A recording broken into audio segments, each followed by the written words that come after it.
AEW Fight Forever, lanzado oficialmente para junio de este año, ya tiene 2 meses y medio de su salida y es sorprendente cómo en este plazo de tiempo el videojuego está pasando por una de sus peores etapas, o por lo menos para algunos, un momento esperado por las expectativas que entregaba este título. Fight Forever, que viene promocionándose desde el 2021, ha cargado con un montón de aspectos que, al fin y al cabo, jamás se han resuelto tras su salida. Falta de comunicación, poca respuesta a preguntas simples o esquivar toda respuesta que pudiese generar drama en los consumidores. Pese a ello, tras su salida, el videojuego recibió duras críticas que demostraban que realmente necesitaba renovación continua para ganarse el consumidor promedio de lucha libre, lo cual no era una tarea fácil. Pero a pesar de todos los esfuerzos, Fight Forever se ha quedado en el mismo estado de su salida y con problemas puntuales que no se solucionan con un simple parche, sino que atraviesan lo jugable para hablar de cuestiones más generales que repercuten en la imagen de esta entrega. En este video no hablaremos acerca de cuestiones jugables como errores o jugabilidad, sino buscaremos hablar acerca de aquellos errores o problemas que están causando que Fight Forever se considere un fracaso o por lo menos como un juego que planeaba revolucionar el concepto de un videojuego de wrestling. Con una premisa de intentar actualizar el videojuego a largo plazo, parece ser que todo fue una sarta de palabras sin fundamentos, lo cual comienza a quedar en evidencia con el pasar de las semanas. Acompáñame en este video a explorar las 5 razones del deterioro de esta entrega, asimismo que te invito a ver mi reseña completa acerca de su contenido en un video que lancé el pasado junio, donde abordo los temas de jugabilidad y el estado del videojuego. Así que antes de comenzar te invito a que me apoyes con tu like para saber que este video te ha interesado, al igual que te suscribas para próximos videos que se vienen en el canal. Sin mucho más, que comience el video.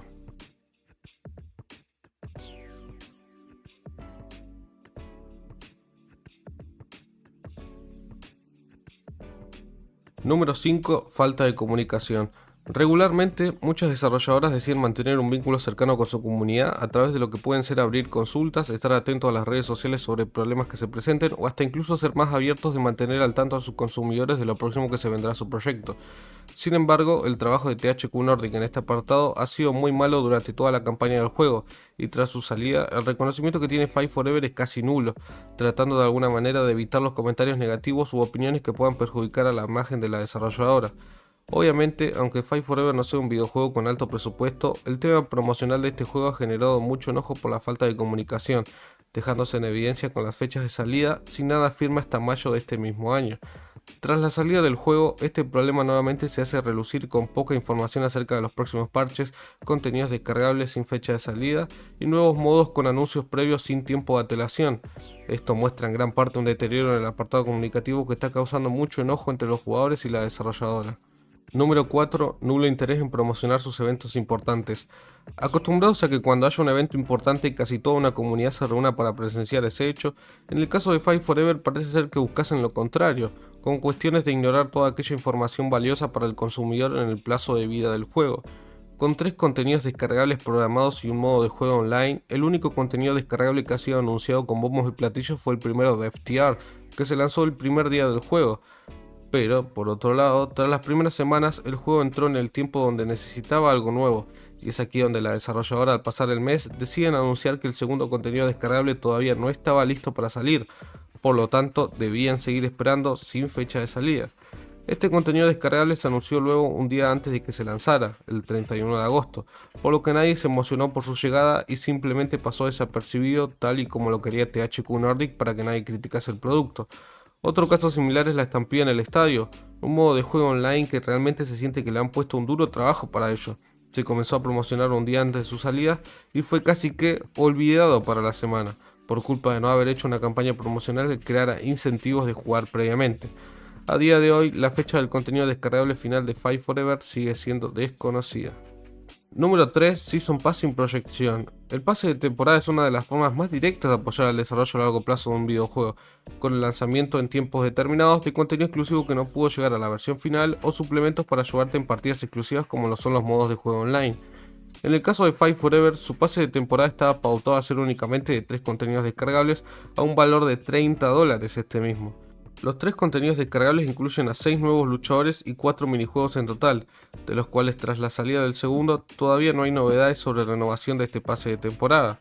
Con un tiempo de espera por lo menos hasta fines de octubre, el futuro de este apartado que ha hecho a muchos comprarlo en primer lugar está dejando decepcionado a varios, ya que tampoco parece haber una proyección sobre nuevos agregados futuros. Muchos esperan colaboraciones con otras promociones o el agregar contenido como arenas, pero la realidad es que esa situación está bastante lejos de suceder y Five Forever podría acabar abandonándose mucho antes de lo esperado si no hay anuncios con respecto al futuro del desarrollo del videojuego. Número 2. Falta de soporte. Al igual que los apartados anteriores, la nula capacidad comunicativa entre el equipo de THQ Nordic con sus consumidores está llevando las cosas a un lugar muy incómodo para Five Forever. De por sí, si la jugabilidad era bastante nueva para los jugadores de nueva generación, muchas cuestiones como errores, dudas, falencias en combates o simples desenvolvimientos como en el modo online han hecho que se llenen de comentarios para tratar de encontrar cambios en el juego lo antes posible antes de que terminase abandonado. El equipo de Yukes no parece haber estado a la altura de tanta demanda en el corto plazo, por lo que la falta de soporte a lo largo de estos 2 meses ha sido simplemente una desesperación para los jugadores. Con la salida del segundo contenido descargable, finalmente un nuevo parche se hizo presente, resolviendo algunos problemas puntuales, pero manteniéndose en la primicia de que falta contenido y que hay otros apartados aún que vigilar.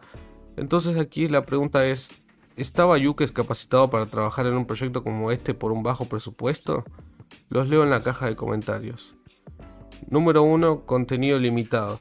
Creo que simplemente este apartado resume en general las falencias que está teniendo este videojuego, presentando modo online, carrera, minijuegos y el modo exhibición. Realmente su tiempo de vida es muy corto tras descubrir estos apartados, por lo que muchos esperarían renovaciones continuas para evitar el aburrimiento de los jugadores. Sin embargo, Yukes no ha estado a la altura de lo que se esperaba y han decidido dejar el videojuego con modos que probablemente continúen iguales hasta el fin del soporte de Five Forever, poniendo el menor empeño posible para hacerlo resaltar. Con contenido limitado tras la salida del título y simplemente en los parches obteniendo nuevos atuendos para luchadores, realmente nos hace reflexionar a cada uno sobre el increíble potencial que tenía Five Forever, pero que lo está tirando por la borda con decisiones ajustadas al presupuesto. Una de las máximas muestras de esto es que los jugadores de PC son demasiado pocos y hasta un juego del 2018 tiene conectados a más personas que uno del 2023. Yukes no ha encontrado la vuelta para este proyecto que parecía muy prometedor, pero ahora se ha convertido en otro juego de wrestling, el cual en unos años probablemente se hable como lo que pudo ser y no fue, similar a lo que ha pasado con TNA Impact tras su salida. La salida de Five Forever como un juego independiente no le ha hecho justicia a su valor económico y tampoco a su reputación con tantas personas importantes involucradas en el proyecto. Sin embargo, habrá que esperar para una respuesta futura sobre qué pasará con el juego. ¿Acabarán muriendo? ¿Habrá una secuela? Quizás no lo sepamos hasta en unos meses o años, cuando todos siguen hablando de la próxima entrega jueguil de la WWE. Así que bueno, finalizando este video, los invito a apoyarme con un like para más contenido del estilo, asimismo que suscribirte para no perderte la cobertura de los próximos juegos de wrestling en el canal. Yo fui Sebastián Cage y nos veo en el próximo video.